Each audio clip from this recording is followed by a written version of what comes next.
Hello, everybody. We're going to get started. Thank you all for coming again, and thank you for coming if you've never been here before. I'm Tyler. Today we have JoAnn Piazzola with us, and she will be presenting about history of flags in our country.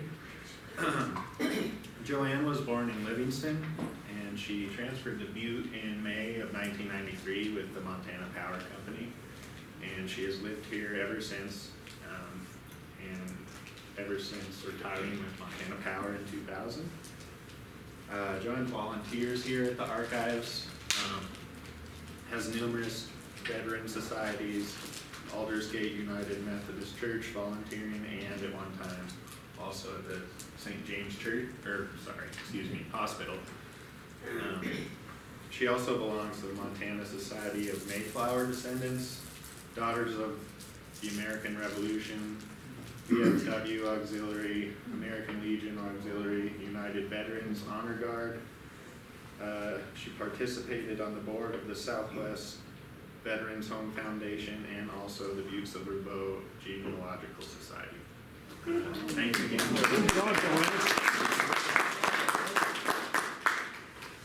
Now, am I on? No. You have to turn. You got it. I forgot. Excuse me. Now, am I on? You are on. Okay, very good. First of all, I wanted to tell you why I come across these flags.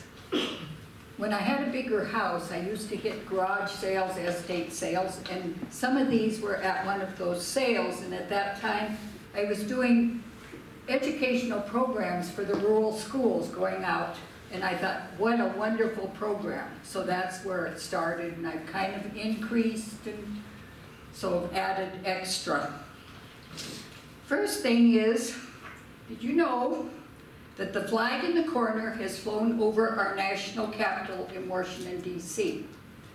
On November 8th, the day that Montana became a state, I didn't look up the year, but in the early 21st century, the Silver Bow chapter, Daughters of the American Revolution, presented this flag to the Butte-Silver archives, receiving it from Washington, D.C. Oh, whoa.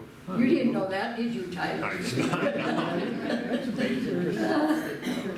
So, anyway, let me get myself together here. The latest flag that we have in this country is the Braille flag. The Braille flag, I have to give you the story of Jesus Sanchez Cabral. His loss of sight altered the life course of one of his sons and wrote a new chapter in the history of America's flag. Jesus Sanchez Cabral was born in Mexico in 1916 during the height of the Mexican Revolution Civil War. His dad had to fight in the war, but he sent his wife and children to the United States, and they ended up in Chicago. Unfortunately, he was killed and was never to see his small family again. But the family, Jesus along with his mothers and siblings, moved from Chicago to Kansas. In 1941, World War II broke out, and Jesus served from 41 to 46 to East Africa, the South Pacific, and the Northern Europe. Following the war, Jesus married and had 11 children. 10 years previous to his death in March of 1998, he became blind to glaucoma. Blindness robbed Jesus of many things, but perhaps nothing saddened him more than no longer being able to post the American flag on his front porch, something he regarded as a duty of all Americans. In 1993, among the many children, his middle son, Randolph, took up an interest in Braille and services into the blind. One evening, while working late in his office, Randolph created a tactile Braille American flag to honor his father, who had died in 1998. In February 2008, with the help of U.S. Congressman Tom Tiger, the U.S. Congress unanimously authorized placement of a bronze monument of the Braille flag at Arlington National Cemetery as a tribute to blind veterans of all wars and other blind Americans. In April of 2008, the Braille flag was officially installed at the cemetery. And I was going to pass this around, but I think I'll leave it up here. And if you would like to feel it, just come up afterward. With COVID so rampant, I thought maybe that's not a good idea. So, and if you would like to order one, there's where you can order one. We can't talk about our flags, the flags of our nation, without getting into our nation's history. They go hand in hand, so you're going to get a history lesson today.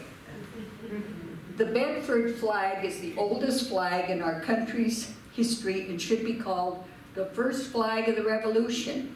The Bedford flag had its origins in England and was brought by early settlers to New England, where militia units carried it as early as the 1680s while fighting Indians.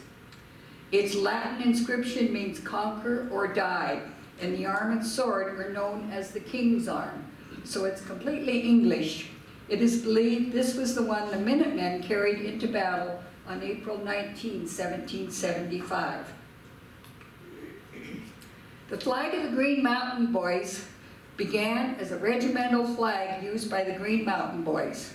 A remnant of a Green Mountain Boys flag believed to have belonged to John Stark is owned by the Bennington Museum. It still exists as one of the few regimental flags from the American Revolution. On April 16, 1777, the Green Mountain Boys fought under General Stark at the Battle of Bennington. This was interesting. This flag's green field made sense when you realize the Green Mountain Boys carried the flag in the forest. Bright red and white stripes were not very practical there. As in many American flags, the stars here were arranged in an arbitrary fashion. Nevertheless, they signified the unity of the 13 colonies in their struggle for independence. And you'll notice the stars are different sizes even. The Bunker Hill flag. In the early stages of the Revolution, no city in the colonies came under closer attention than Boston and its vital harbor. On June 17, 1775, the famous Battle of Bunker Hill was fought in Boston, and one of the most famous times in American history was spoken. Don't fire until you see the whites of their eyes, which I'm sure we've all heard. The Bunker Hill flag is one of the best known in our history, and within its canton you can see what is known as the Liberty Tree. The pine tree flag, this was also present on the Battle of Bunker Hill. It's also known as the Liberty Tree flag. The pine or Liberty Tree was an important symbol in the colonies, and its origins date back to the year 1652, when the colony of Massachusetts established a mint, and the General Court ordained that all pieces of money should bear a tree on one side. The money quickly became known as the pine tree shilling. Another flag that was to play a prominent role in the fight for Boston is the banner known as the Washington Cruisers. The colonies of Massachusetts, Rhode Island, Connecticut each commissioned ships in the spring of 1775, as we had no national or continental navy, and 6 of these small ships were used to carry supplies and harass British in Boston Harbor. They flew this flag, and the small fleet took the name Washington's Cruisers in honor of the Army's new commanding general, George Washington. The Gadsden flag is a historical American flag with a yellow field depicting a rattlesnake coiled and ready to strike. Positioned below the rattlesnake are the words, "Don't tread on me." The flag is named after American general and statesman Christopher Gadsden, who designed it in 1775 during the American Revolution. It was also used by the Continental Marines as an early model flag. The rattlesnake appeared on several flags during the Revolutionary War. An early writer said that the rattlesnake's eye exceeded in brightness that of any other creature, and that since the snake had no eyelids, it might be considered a symbol of vigilance. that it never began an attack unless provoked, and that never gave up until death. The colonists compared this attitude to their own.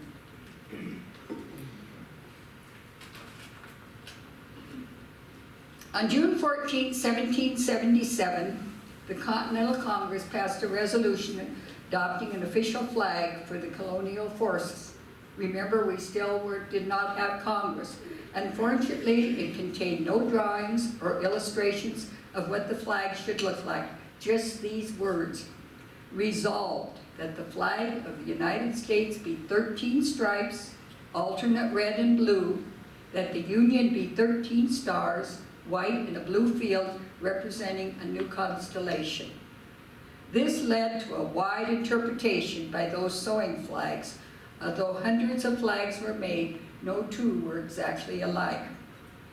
There were many family flags, and one of my most memorable moments was when I got to see and touch a flag that Wilda Axelson Bell had that was carried by a family member during the Revolutionary War. The flag is with a family member in Billings and is kept in a safety deposit box for safekeeping, and it would be priceless, especially to that family. The Grand Union flag, the first flag of the colonists to have any resemblance to the present Stars and Stripes, was the Grand Union flag, sometimes referred to as the Congress colors. The first Navy ensign in the Cambridge flag. Its design consisted of 13 stripes, alternately red and white, representing the 13 colonies, with a blue field in the upper left-hand corner, bearing the red cross of St. George of England with the white background, and the cross of St. Andrew of Scotland with the diagonal white cross on a blue background. Still, you can see the English influence. The first Navy Jack is the current U.S. Jack authorized by the United States Navy. The design is traditionally regarded as that of the first U.S. naval Jack flown in the early years of the Republic. The Jack of the United States, referred to as the Union Jack by the U.S. Navy, is a maritime Jack flag flown on the bow of U.S. vessels that are moored or anchored. In addition to commissioned U.S. Navy ships, this Jack is used by the U.S. Coast Guard, the Military Sea Lift Command, the ships of the National Oceanic and Atmospheric Administration, and other U.S. government entities. While anchored or moored, the Jack is flown on the bow of a ship, and the ensign, which for the U.S. Navy is the national flag, is flown on the stern. Once underway, the Jack is lowered. This is a little different one. The Seraphis flag was flown by John Paul Jones on the Bonhomme. You can see the 13 stripes in red, white, and blue, and the placement of the 13 stars. This is basically the only flag that I have seen with the blue stripes. Usually they're red and white. The Betsy Ross flag was also known as the first Stars and Stripes. We don't know if Betsy made it, but it makes for a good story. This flag was authorized by the Continental Congress on June 14, 1777 to take the place of the Grand Union flag. The resolution creating the flag read, that the flag of the 13 United States be 13 stripes, alternately red and white, that the Union be 13 stars, white in a blue field, representing a new constellation. The stars were placed in a circle for two reasons: to represent unity and to show that no colony, now being called states, had precedence over another. I'm sure some of you have seen this flag in Washington, D.C.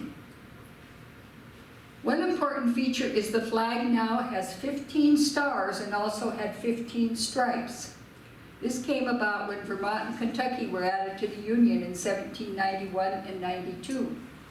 This flag also stirred into many stirring episodes in our nation's history.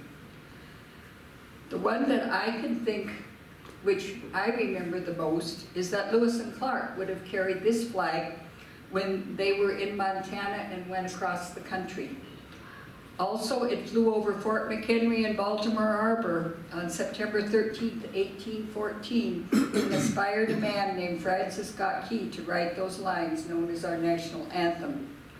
Fearing that too many stripes would spoil the true design of the flag, Congress, no more Continental Congress, Congress passed a law on April 4th, 1818, returning the flag to its earlier design of 13 stripes and providing that a star be added for each new state admitted into the Union.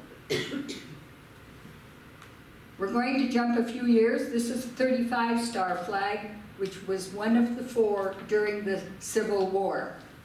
This flag became the official United States flag on July 4th, 1863. A star was added for the admission of West Virginia and was to last for 2 years. The 2 presidents to serve under this flag were Abraham Lincoln and Andrew Johnson. President Lincoln would not allow any stars to be removed when the Southern states succeeded during the Civil War. This was the flag in use when Montana became a state territory on September 26, 1864. During the time that Montana became a state, 5 more stars for states were added to the United States flag. The 43-star flag. If you remember, Montana became a state, we were the 41st state, but this flag became the official United States flag on July 4th, 1890. 5 stars were added for the admission of North Dakota, the 39th state, South Dakota, 40th state, Montana, the 41st state, on November 8, 1889, Washington, the 42nd state, and Idaho, the 43rd state, and was to last for just 1 year. The only president to serve under this flag was Benjamin Harrison. The next flag I remember well. It was in the front of my classroom for 8 years, and I went to school in a 1-room schoolhouse south of Livingston. And as I remember, I can picture it vividly, 2 blackboards on each side of the room. George Washington's picture was over one of the blackboards and Abraham Lincoln over the other, and the flag was on the wall in the middle. The 48-star flag. On July 4th, 1912, the U.S. flag grew to 48 stars with the addition of New Mexico and Arizona by executive order of President Taft, dated January 24th, 1912. Established the portions of the flag and provided for arrangement of the stars in 6 horizontal rows of 8 each, a single point of each star to be upward. This flag saw the United States through 2 world wars and the emergence of the United States of America as the leading nation of the world. 8 presidents served under this flag, which I think everybody in this room will remember that, except maybe Tyler. The 50-star flag. Executive order of President Eisenhower dated August 21st, 1949, provided for the arrangement of the stars in 9 rows of stars, staggered horizontally, and 11 rows of stars, staggered vertically. This is the current flag of the United States and has been in existence the longest time of any official United States flag. Alaska was admitted as the 49th state on January 3rd, 59, and Hawaii as the 50th state on August 21st, 59. The 27th official flag of the United States became the official flag on July 4th, 1960. 12 presidents have served under this flag. I'm not very good with PowerPoint, but do you know which star on our flag represents Montana? There it is. It's the 41st star. If you start at the top and count the stars, when you get to 41, that's Montana's star.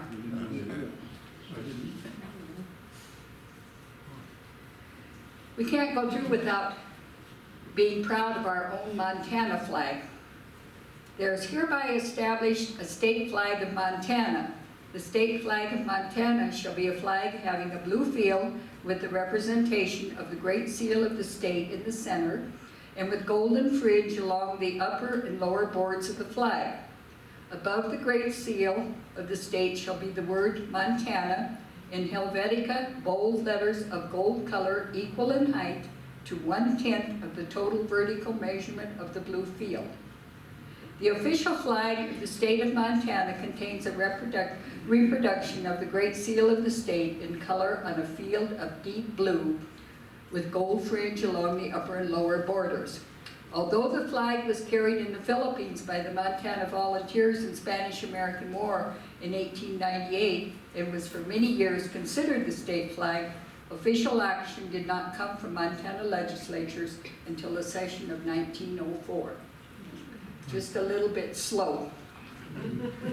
Also on the Braille flag, the Braille words to the Pledge Allegiance to the flag is on the red stripes. On the each end of each stripe is the Braille for that color. And the stars also all have. So if you want to feel, you can order these. It's now an official flag of the United States. So thank you very much. Thank you. Oh, very good, JoAnn. You probably know more than you ever wanted to know about this, or what we forgot. So thank you, Tyler, for asking me. Where'd you get the dolls? I picked, they started, I went to, when I had a bigger house, I would go to garage sales, estate sales, and I picked up some of the flags and a lot of the dolls at the very first one, and then I added it Okay. as I went on, along with the flags. There are lot more flags I did not talk about, mostly from the Revolution. And as we said, we have 27 official flags, which you can fly any official flag anytime. Oh. If you had a flag for 41 stars, you could not, because that's not official. Because it was made with 43 stars, so, Huh. yeah. Cool. So yes, we have, my favorite there is Benjamin Franklin with his glasses. But, yeah, and the little drummer boy. So, and Betsy Ross. So, thank you so much. Thank you. Yeah. Thanks, JoAnn.